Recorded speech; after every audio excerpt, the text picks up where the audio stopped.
मोहम्मद बिन कासिम का अंजाम क्या हुआ ये तो आपने पिछली वीडियो में जान लिया। अगर अभी तक आपने वो वीडियो नहीं देखी तो यहाँ उसका लिंक आ रहा है, आप वो वीडियो पहले देखिए। असल सवाल ये है कि मोहम्मद बिन कासिम के चले जाने के बाद सिंध का क्या बना। आज की वीडियो में हम इसी सवाल को हल करेंगे। मोहम्मद बिन कासिम सुलेमान बिन अब्दुल मलिक की इंतकामी कार्रवाई का निशाना बना और उसके बाद सिंध के ऊपर यजीद बिन अबी कबशा की हुकूमत आती है। उस वक़्त उमवी हुकूमत की बागडोर है। उमवी हुकूमत की जब तक ग्रिप मजबूत रहती है ये इलाका उनके कंट्रोल में रहता है। यजीद बिन अबी कबशा के बाद हबीब बिन महलब 715 से लेकर 720 तक इस इलाके में गवर्नर रहता है। उसके बाद जुनैद बिन अब्दुर्रहमान 726 तक, तमीम बिन जैद 731 तक, जमील बिन मुसर 740 तक और मंसूर बिन जमील 750 तक आता है। और फिर वक्त आता है 750 का। मुल्क के अंदर खाना जंगी शुरू हो चुकी है। उमवी हुकूमत की ग्रिप ढीली पड़ चुकी है। अराकी, शामी और अब्बासी हर मुमकिन तरीके से कोशिश कर रहे हैं उमवियों की हुकूमत को गिराने की, और कुछ उमवी खुद भी इतने नाअहल हो चुके हैं कि अपने पाँव पर कुल्हाड़ी मार रहे हैं। और ऐसी ही सूरत में एक जंग होती है 750 ईस्वी में मरवान सानी और अबू मुस्लिम खरासानी के दरमियान दरियाए दजला के किनारे, एंड दिस इज़ कॉल्ड जंगे ज़ाब। इस जंग में उमवी और अब्बासी आमने सामने होते हैं। अब्बासियों को फतह हासिल होती है, उमवी शिकस्त खाते हैं और मरवान सानी भाग निकलता है। और यूं उमवियों की 90 साला हुकूमत के जिसमें 14 हुक्मरान गुजरते हैं, ज़मीन बोस हो जाती है। उमवियों के बाद अब्बासियों की हुकूमत आती है। अब्बासी उमवी दौर में फतह किए गए तमाम इलाकों के ऊपर अपने नए गवर्नर बैठते हैं, और इसी तरह सिंध के ऊपर उमवियों के बजाय अब्बासी गवर्नर हशाम बिन अमर तगल भी आ जाते हैं, जो 774 तक यहाँ पर हुकूमत करते हैं। उसके बाद लैस बिन तारफ 785 तक, इब्ने इसहाक 830 तक और मूसा बिन इसहाक 835 तक इस इलाके पर हुकूमत करते हैं।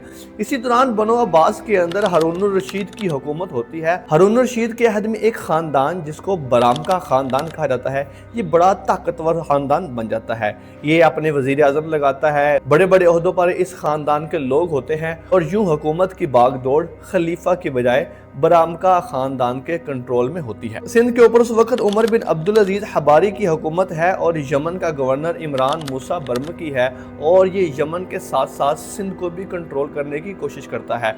उमर बिन अब्दुल अजीज अल हबारी इमरान मूसा बर्मकी को कत्ल कर देता है, और यूं सिंध के ऊपर वो हबीरी, हबारी या अल हबैरी खानदान की हुकूमत का आगाज करता है। हुबैरी एक कुरैशी कबीला बनो असद की एक शाख है, और इनके जद्द अमजद का नाम हबार बिन असद था, और इसी की तरफ निस्बत करते हुए इनको अल हुबैरी या हिबारी कहा जाता है।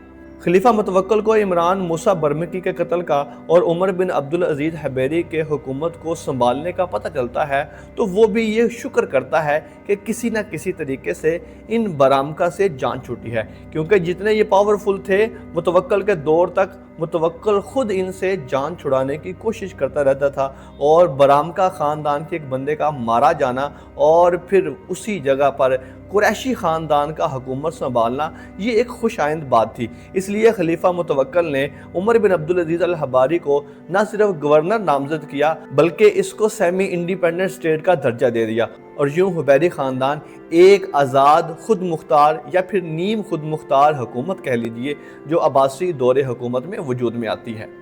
हुबैरी ख़ानदान 841 यानी 9वीं ईस्वी से लेकर 11वीं ईस्वी यानी कि 1010 तक इस इलाके के ऊपर हुकूमत करते हैं। हुबैरी ख़ानदान में उमर बिन अब्दुल अजीज़, अब्दुल्ला बिन उमर, मोहम्मद बिन अब्दुल्ला, अली बिन उमर और सबसे आखिर पर अब्दुल्ला बिन उमर हुक्मरान होते हैं। हुबैरी ख़ानदान यहाँ पर एक बाकायदा पहला वेल सिविलाइज्ड शहर बनाते हैं जिसको मंसूरा कहा जाता है। ये शहर अब्बासी हुक्मरान खलीफा मंसूर अल अब्बासी के नाम पर रखा जाता है। पाकिस्तान के मौजूदा सिंध के अंदर ज़िला सांगड़ के करीब बम्बोर और शहदादपुर के इलाकों में इस शहर के आसार आज भी पाए जाते हैं। یہ شہر ایک بہترین ویل سویلائزڈ شہر بنایا جاتا ہے، اس میں باقاعدہ بازار بنائے جاتے ہیں، سڑکیں بنائی جاتی ہیں، اس کی 4 دیواری باؤنڈری بنائی جاتی ہے، اور اس میں مسجد، مدرسے اور سکول کالجز کے ساتھ ساتھ ہاسپٹل بھی بنائے جاتے ہیں۔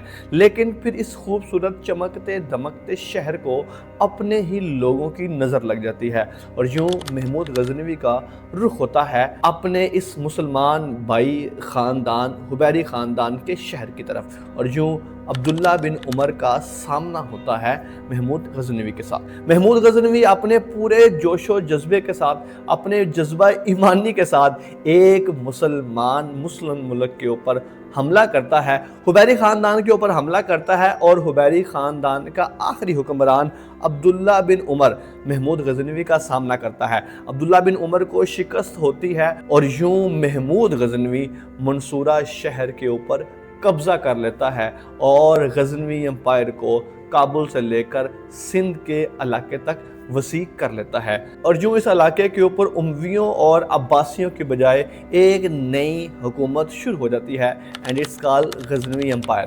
محمود غزنوی کون تھا، اس علاقے میں کیوں آیا، اور اس کی کون کون سی جنگیں ہوئی ہے، یہ انشاءاللہ نیکسٹ ویڈیو میں ڈسکس کریں گے۔ ابھی تک کے لیے اتنا ہی ہے، آپ کی سماعتوں کا بہت شکریہ۔ اللہ حافظ الناصر۔